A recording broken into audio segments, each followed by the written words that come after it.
Sometimes you just want to feel that electricity of like, I'm gonna go outside today and I'm gonna get away with this.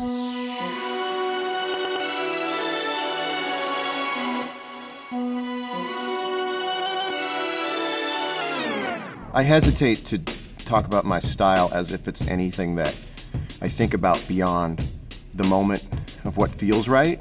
I certainly have not congealed this thinking into like, I'm a style guy. Like, I don't normally do these interviews talking about fashion. I know that we're heading towards this place culturally where like people who aren't necessarily always thought of as style people have become that, which I think is super fun.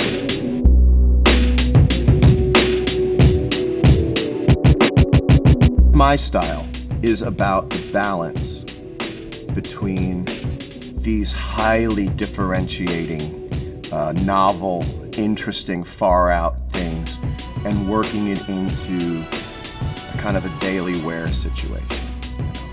I really am seeing what I can get away with without making people go like, oh, come on.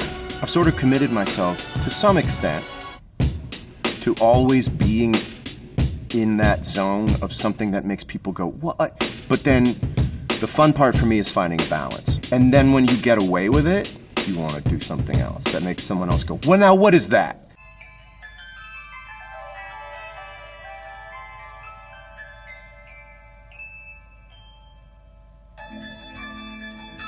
I got turned on to Visvim in like 2005.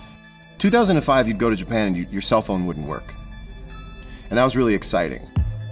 And you would rely on the kindness of your friends who knew other people in Japan to sort of tell you where to go.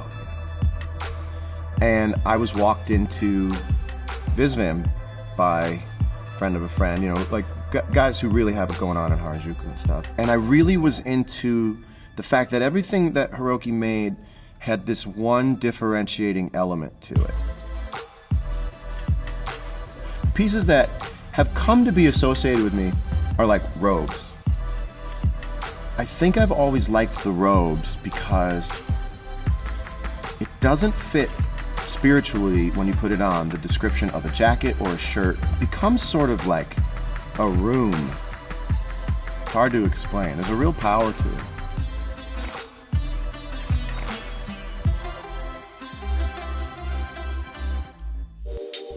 You have a certain number of points you can spend on an outfit. Let's say you have 10 points. Wearing a robe is an instant 6-pointer. And if you're gonna wear something that's hyper bold, you're spending most of your points, you better go jeans and t-shirt. Personally, I like to keep it at 10. I'm starting to go a little more, like sometimes I'm ending off like 8 or 9 points leaving the house. And I think that's an age thing, man. I do feel like with my age and the number of years that I've been dressing myself, that I definitely have like fallen into like do's and don'ts for me personally. So I feel like I am at the end of a era of a lot of mistakes.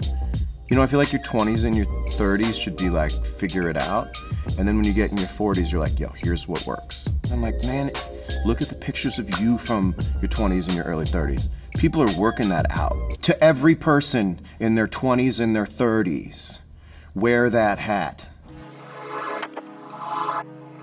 People are very like into shoes. I look at them as the anchors of the outfit. A lot of people see shoes as the main event. I see a shoe as a stabilizing force in an outfit. People would always doing the switcheroo on the latest, greatest shoe. I wish more people, myself included, would just wear one thing into the ground. I want to see repeats. I think repeats are cool. There's a thing that you won't know unless you live in something for so long that every day you put your foot in it, it's just forming to your foot to where any other shoe or boot is like wrong. When you finally get to a point where it becomes something like somebody would describe in your personal life as a John thing to wear, you're getting somewhere. At the end of the day, I'm still just a dude who buys a bunch of stuff, tries it on as soon as I get it, leaves a pile on the closet floor, and works with whatever comes of that, you know? I'm just a dude who buys a bunch of clothes and has figured out his own sort of code for putting them on. Lest anyone think that this has become too precious. Just a dude who buys a bunch of clothes. Aren't we all? We're all just people who buy a bunch of clothes. And when we put a certain combination on, we feel a little bit greater than we did before.